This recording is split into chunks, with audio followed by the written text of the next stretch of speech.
Hey guys, it's Akin with the Fiddle Plant Resource Center. Please subscribe to our channel and join us on our Facebook group and check out our Ultimate Fiddle Care webinar if you're interested in learning everything you need to know about caring for and propagating your fiddle fig. So today I'm going to answer a question that we get a lot, and it's a really important question. So are fiddle figs or Ficus lyrata toxic to dogs, cats, and children? And I'm astonished when I go out onto the internet and I read things because there's a lot of bad information out there that's just plain wrong. So I will give you the short answer. The short answer is potentially, but only mildly. And so they're not going to kill your dog or your cat or your baby. They could cause some slight dermatitis or irritation to your animals. But let me dive a lot deeper into that and really answer the question. And so first of all, what are fiddle figs? So they are Ficus lyrata. They're a member of the mulberry family, which is a group of plants that has over 900 members.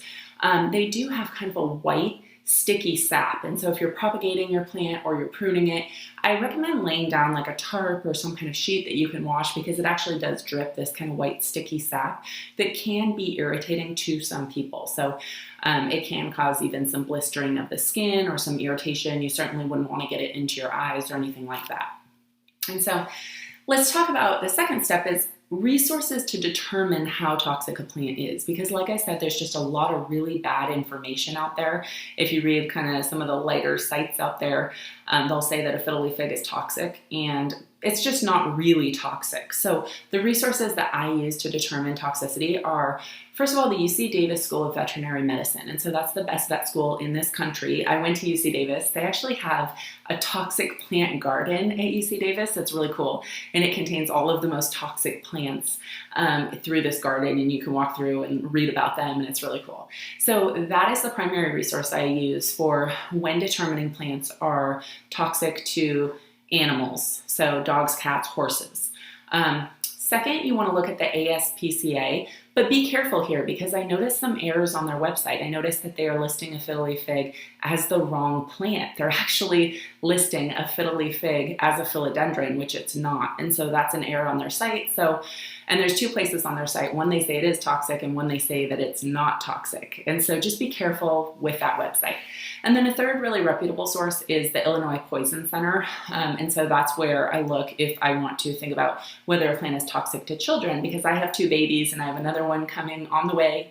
So I, of course, really want my home to be safe for my kids. So how do we measure toxicity in plants? And so there's what's called a toxicity class scale, and this is widely used. And so a major toxicity is a plant that includes something that causes serious illness or death. It can also cause your animals to go into a coma. It can cause liver or other organ damage. And so these are things that have like very toxic components. You would not really want these around your horses or your dogs or your cats.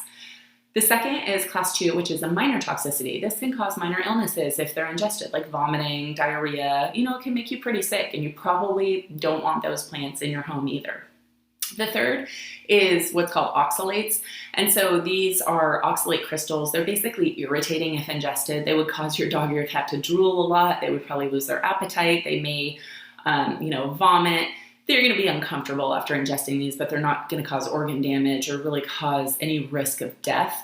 You don't want your dog or cat eating those, but it's just a different class of toxicity.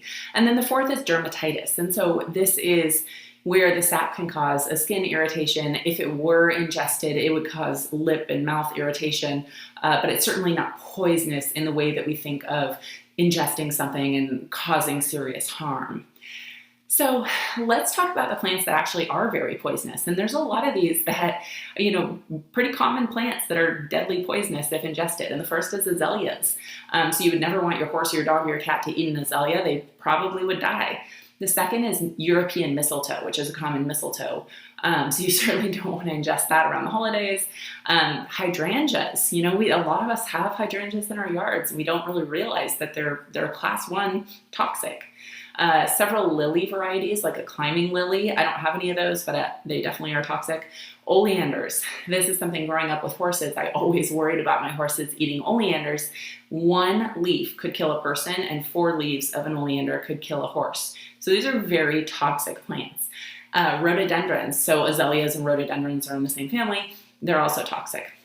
Where I think a lot of the confusion comes in with a fiddle leaf fig is that there's another plant that is very toxic, and that's the fiddle leaf philodendron. People also call it the horsehead philodendron. It's the philodendron bipenniflorium.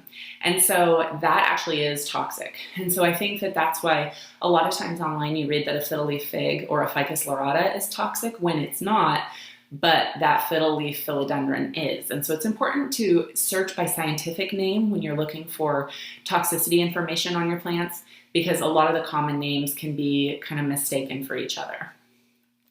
So which toxicity class are fiddle leaf figs? So they're number 4, dermatitis. So like I said, they have this white sticky sap. It can cause irritation. If your dog or your cat were to rip apart your plant and eat it, it would probably cause them to drool, to maybe have tingling in their mouth, maybe vomit, maybe have diarrhea, but that's in a rarer case. So they're not going to cause serious or long-term harm to your pet. Certainly you don't want your animals eating any of your plants, but it's not something that is going to be seriously a concern. And so it's just kind of a dermatitis. So when you're handling your plant, especially when you're pruning it, you're going to want to wear gloves. You're going to want to put down something to cover the floor, especially if you have babies who are going to crawl on that floor and get that on their hands. So it's just something to be aware of with your fiddle leaf fig, but I don't think that it's a reason not to have a fiddle leaf fig in your home, given all the other benefits of the plant, like it cleaning the air and providing a beautiful aesthetic. And so I have a bunch of different videos on how well fiddle leaf figs clean the air and different fiddle leaf fig kind of tutorials and how-to videos that I will link below. So check those out if you're interested.